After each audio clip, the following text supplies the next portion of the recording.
Welcome again on Breaking the Silence podcast on almost the issues of heaven. So, we always talk about the issues that affect people on heaven. So, today I'm with my guest who is going to explain more about on HIV and AIDS.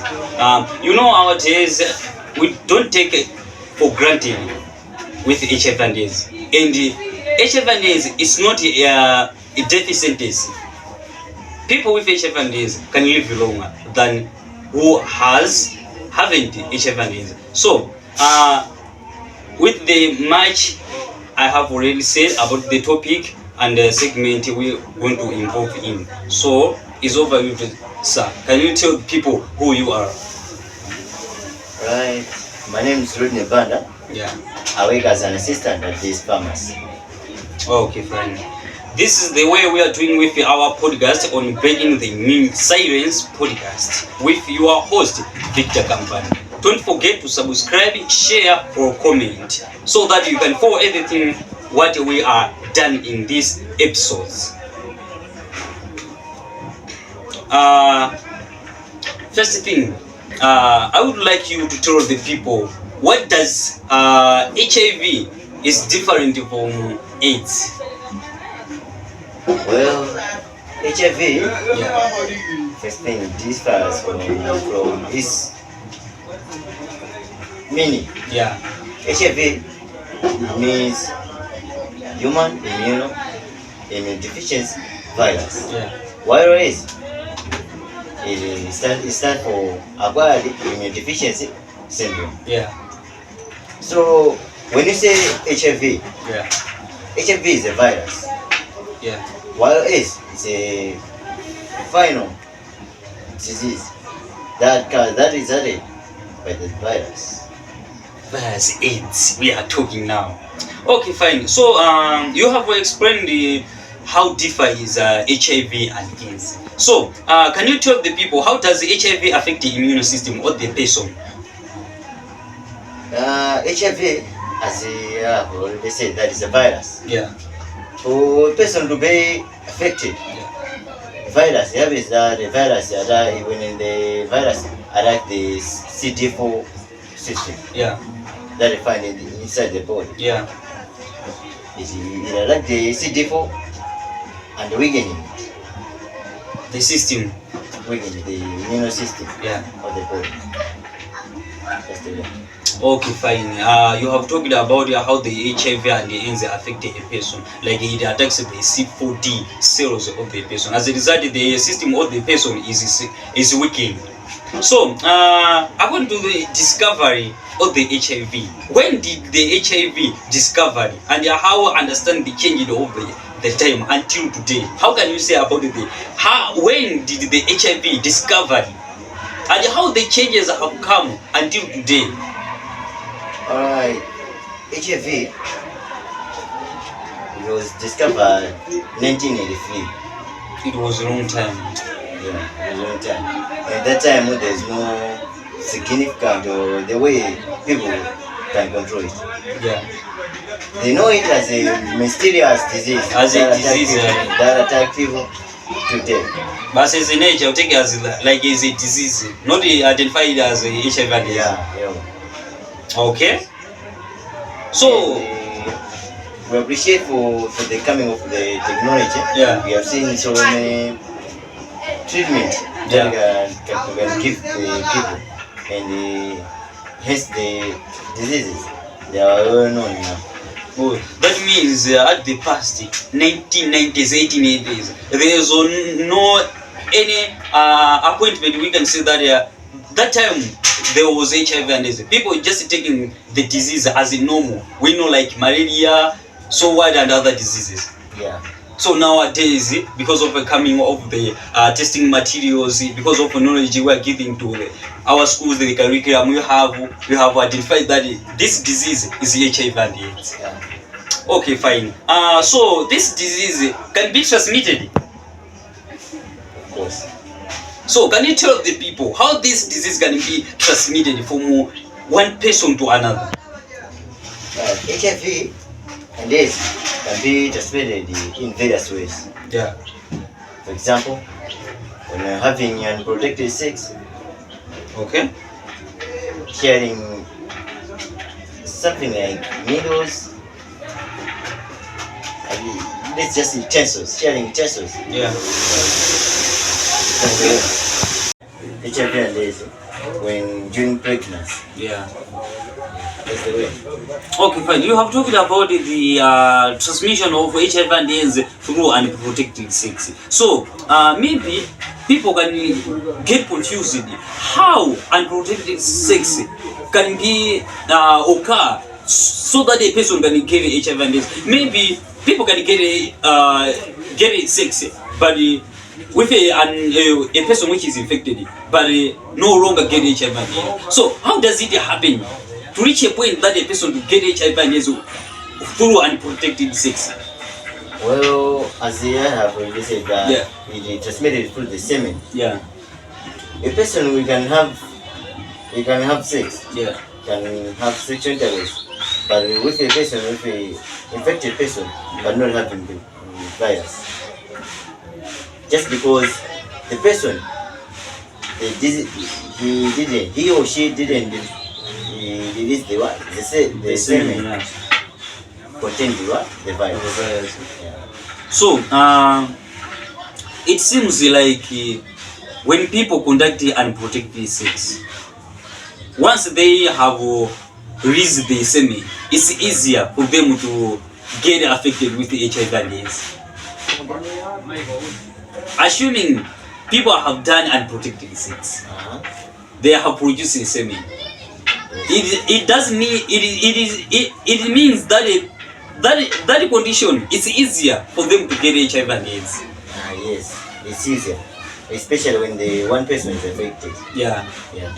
Okay, fine. According to the way we have explained on ways how the people can get HIV and AIDS, maybe such we can group with those people who are vulnerable to get HIV and AIDS easier and faster. People who are vulnerable to get HIV and AIDS, they are sex workers. Yeah, the women like they just walk in the street in the night. Yeah, I saw them. Yeah. You don't say prostitution. It's like something else. Something. Yeah, it's sex workers. Yeah. Sex workers, or during injecting drugs. Okay. Or a person who is having protected sex. Yeah. Yeah. Or even in the people partners who don't know their status. Can easily get transmitted. Can easily be infected. Okay. So you have told me those people like the sex workers, even the people who used to do the sex without protecting themselves. So, can HIV be spread through casual contact like hugging or sharing utensils? No. So, how does it mean? It can happen. Because for infection to be happen, it needs that the person needs to release some semen, some body fluid. But that we talk about semen, blood. So through hugging, it's just a casual. You can share a book, you can share what. So it's not a way that we can transmit HIV. That means people can use it to hug each other without any worry that they can maybe can get HIV and AIDS. Yes.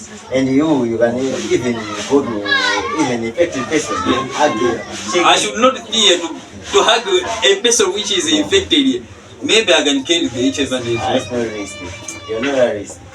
Because some people they have in mind that maybe when you hug, even share the utensils, even books with a person which is infected, they are afraid that they can get HIV and AIDS easier. I don't know if it is just a misconception or even something that can make we can say isolate them from the way we are because they are infected.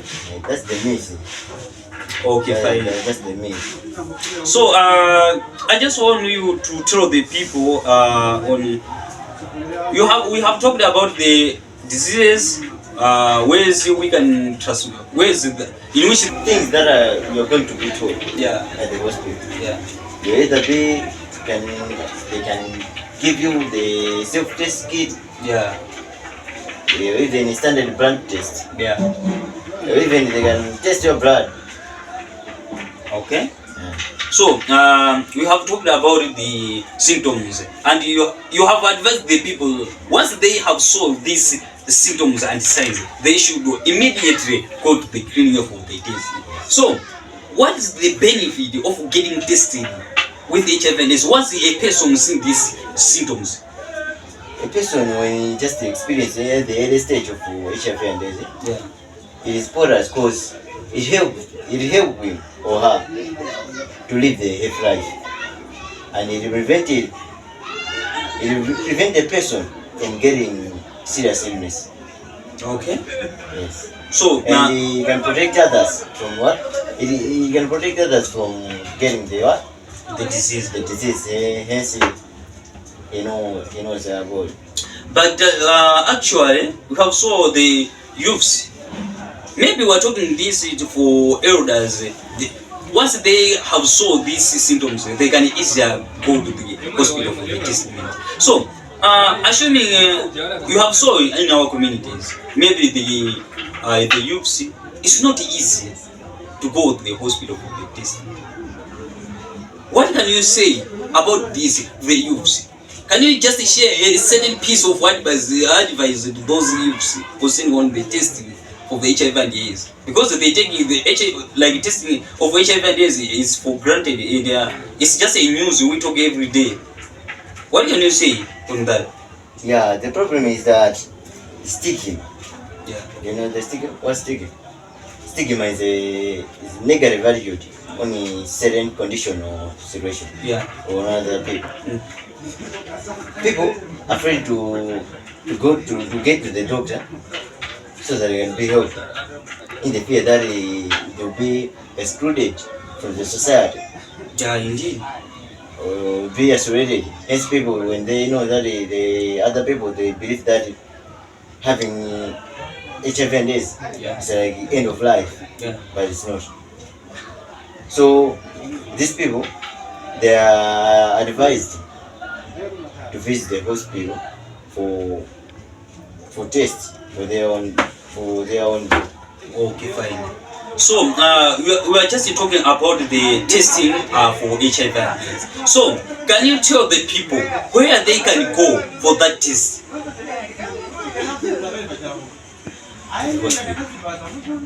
Because when people hear that for the testing of their HIV, you can go for only a hospital.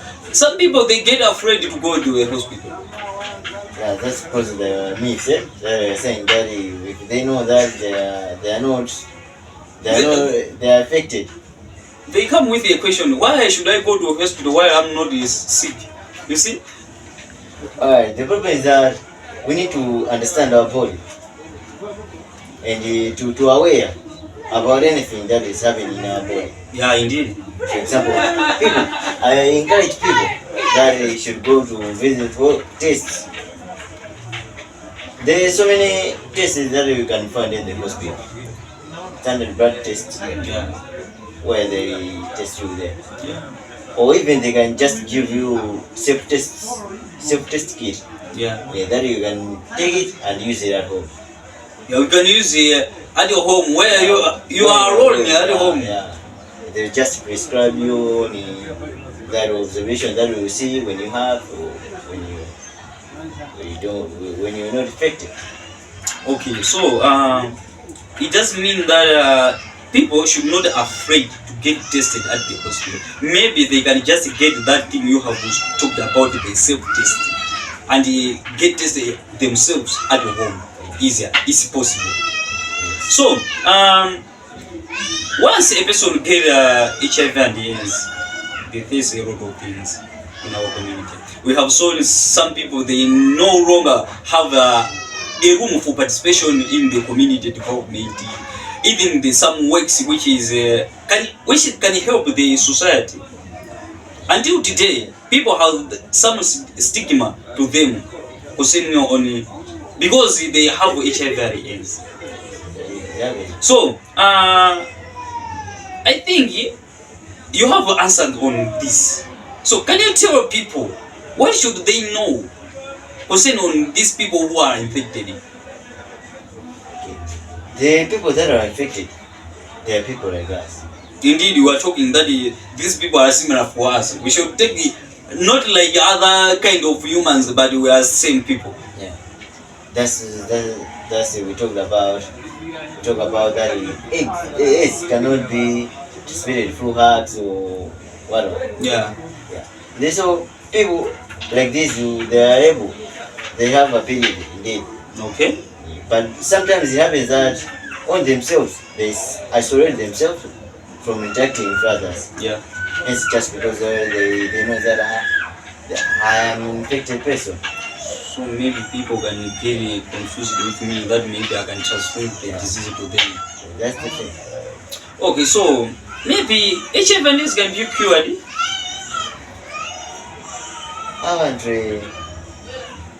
Yes.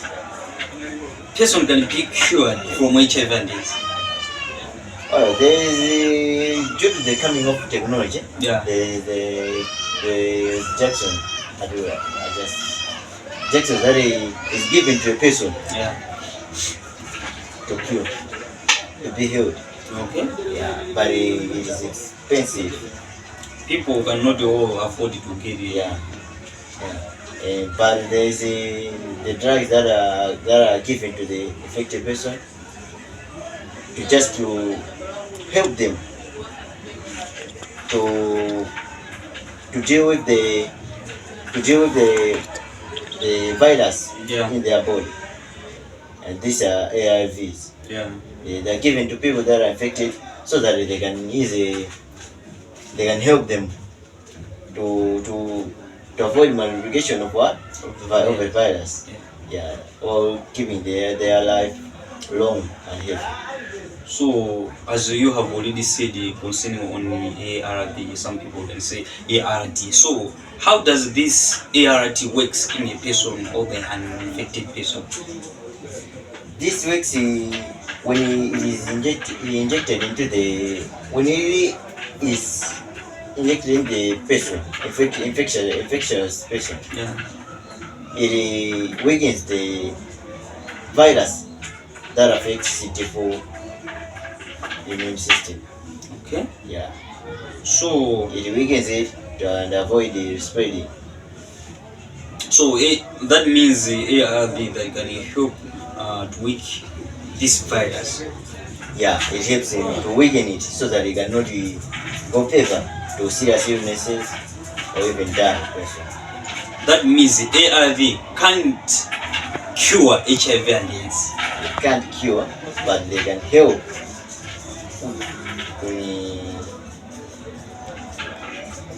for the person infected to have a health right and wrong right.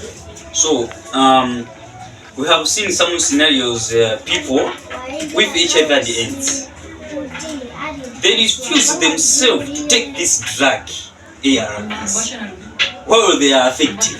So there is any danger a person can face because of ignoring to take these drugs while someone is infected? Yes. This when a person is already taking the drugs, this means that his CD4 immune system is going to be fully damaged by the virus. Okay. So when the person is not treated or didn't go to any medical facility or whatever, a person can die. So now, concerning on the medication of ARV, what are some advice can you give to those who are infected? So, concerning on this behavior of avoiding taking drugs, what are some advice can you give to those who are infected and they are taking ARV?